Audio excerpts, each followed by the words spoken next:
Hello बच्चों, एक बार फिर से आप सभी का स्वागत है मेरे इस नए चैनल पर जो मैंने अभी कुछ टाइम पहले स्टार्ट करा है।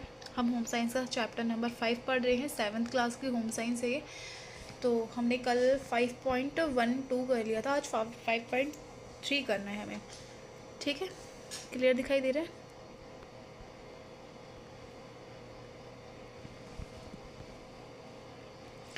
सुमन अपनी सहेली गीता के साथ दौड़ प्रतियोगिता के लिए प्रतिदिन अभ्यास करती है, पर आज दौड़ते समय उसका पैर मुड़ गया और दर्द के कारण वह दौड़ में भाग नहीं ले पाई। इस स्थिति में गीता को क्या करना चाहिए?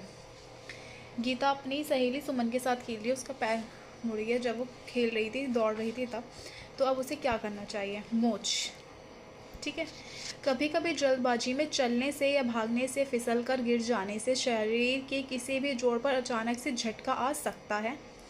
वह मुड़ जाता है या फिर वह मुड़ जाता है। ऐसी स्थिति को हमारे शरीर में स्नायु या तो टूट जाते हैं या खिंच जाते हैं। इसे मोच आ जाना कहते हैं। शरीर के स्नायु कठोर और लचीले उत्तक होते हैं। यह दो हड्डियों को जोड़ने का कार्य करते हैं।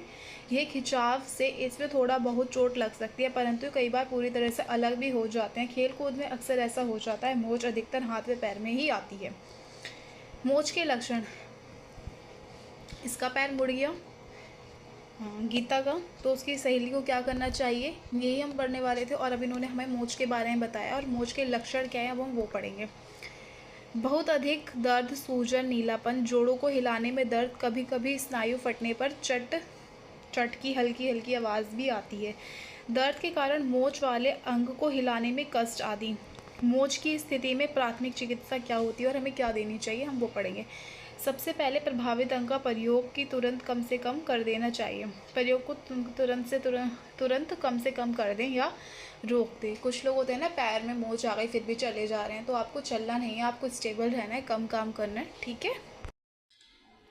इसके लिए RICE ने की नियमावली का चोट के बाद 24 घंटे तक पालन करें। RICE का अर्थ नियमन है, रेस्ट, आइस कंप्रेशन, एलिवेशन। ठीक है। रेस्ट का मतलब है आराम, आइस का मतलब है बर्फ़, कंप्रेशन का मतलब है सिंपड़न, पीड़न, एलिवेशन का मतलब है ऊंचाई। प्रभावित अंग को तब तक आराम से जब तक उसमें दर्द कम ना हो जाए। हाथ में मोच है लेकिन तो लटकाने वाली पट्टी बांधे। पैर में लिए बैसाखी का प्रयोग करें तथा उंगली में चोट लगने की स्थिति में दो उंगलियों को एक साथ बांधे। इससे प्रभावित अंग को आराम मिलता है। आइस, बर्फ़ एक तौलिए में लपेट कर या ठंडी सिकाई या पैक लेकर प्रभावित अंग पर दबाव दें। दबाव 10-20 मिनट तक ही दें और दिन में 4 से 8 बार तक दोहराएं। कंप्रेशन, घायल अंगों को 2 दिन या जब तक थोड़ा आराम ना हो तब तक लोचदार संपीड़न पट्टी या साथ सहारे दे। पट्टी चित्र 5.1 में अनुसार बांध सकते हैं। इसमें दे रखा है, मैं दिखाऊंगी अभी। इलेवेशन, सूजन कम करने के लिए घायल हिस्से की ऊपर उठाए और जिससे प्रभावित अंग में खून की मात्रा थोड़ी कम हो। बैंडेज को बहुत कसकर ना बांधे, इससे रक्त संचार बाधित हो सकता है। तकिए की मदद से मोच वाले हिस्से को थोड़ा ऊपर रख ले और सूजन कम होगी। अगर दर्द तेज़ हो या 2 दिन से ज़्यादा हो तो ऐसी स्थिति में चिकित्सा की परामर्श ज़रूर लेने में ही बुद्धिमानी है। आपको 2-3 दिन हो गए हैं चोट लगे हुए और आपको दर्द में रिलीफ नहीं मिल रहा है, तो आपको डॉक्टर को दिखाना बहुत ज़रूरी है। आपको ज़्यादा हाथ पैरों को हिलाना नहीं है, बर्फ़ की सिकाई करनी है, आराम करना है और बस डॉक्टर को दिखाना है जब अगर आपको रेस्ट ना मिले तो। क्रियाकलाप दिया है उन्होंने 5.4। नीचे दिए गए चित्रों में मोच लगने में प्राथमिक चिकित्सा के कुछ चरण दिखाए गए हैं, उनके विषयों में चित्र के नीचे लिखिए। इसमें इन्होंने ठंडे आइस पैक दिया है। ठीक है, ज़्यादा हिलाना नहीं है और रेस्ट करना है आपको। ठीक है। नेक्स्ट है हड्डी के टूटने की अवस्था में प्राथमिक चिकित्सा क्या होती है, क्या देते हैं। सबसे पहले प्रभावित अंग का आकलन करें कि चोट कहाँ लगी है। कुछ स्थितियों में हड्डी के टूटने पर स्पष्ट संकेत नहीं मिलता। सिर, गले या कमर पर चोट या भौतिक परीक्षण मात्र से पता नहीं चल पाता। यदि संदेह है कि हड्डी टूटी है तो उसे हिलाने का प्रयास ना करें। अगर आपको लगता है यहाँ की हड्डी ब्रेक हो गई है हाथ की, तो आपको हाथ को नहीं हिलाना। यदि शरीर में रक्तस्राव हो रहा है तो उसे रोकने के लिए साफ कपड़े या पट्टी से घाव को साफ करने पर दबाव दें। ये बोला है कि अगर किसी के बॉडी से ब्लड निकल रहा है तो आपको उसे क्लीन कपड़े से साफ़ करना है, ठीक है। चोट से प्रभावित अंग को स्थिर करें, ये नहीं कि उसको बार बार हिलाते रहना है, आपको स्थिर रखना है उसको।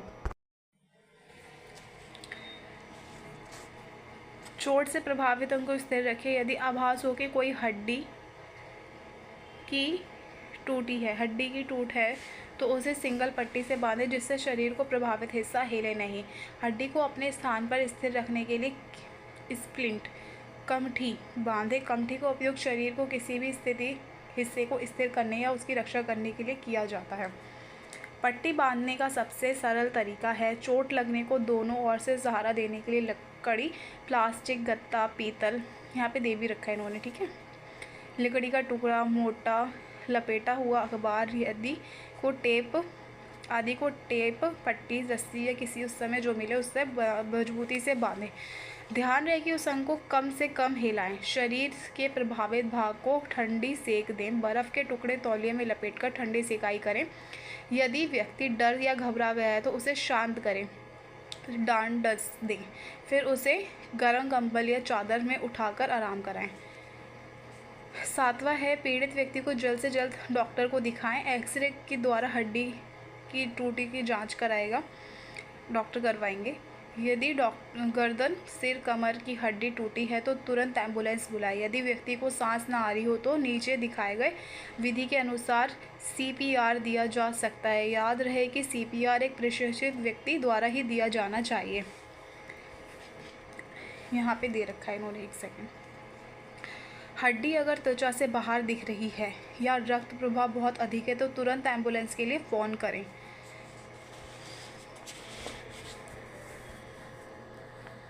मूल संदेश है इनमें CPR, कार्डियो, हिंदी, फेफड़े, रेजिस्टेंस, पुनर्जीवन की प्रक्रिया। सबसे पहले एम्बुलेंस को कॉल किया है, फिर उसने तो सीधा लिटाया है, फिर उसकी हार्ट बीट चेक करी है, फिर उसे माउथ टू माउथ इंस्पिरेशन दी है, फिर उसके हार्ट को बीट कराया, थोड़ा सा प्रेस करते हैं और फिर उसकी दिल की धड़कन सुनते हैं कि क्या उसकी दिल की धड़कन चल रही है, नहीं चल रही है, और उसको फिर ऐसे लिटाते हैं, ठीक है। क्रियाकलाप 5.5 नीचे दी गई वस्तुओं का प्रयोग कमठी स्प्लिंट बनाने के लिए करें, उस पर घेरा लगाएं। ये एक्टिविटी आपको खुद करनी है।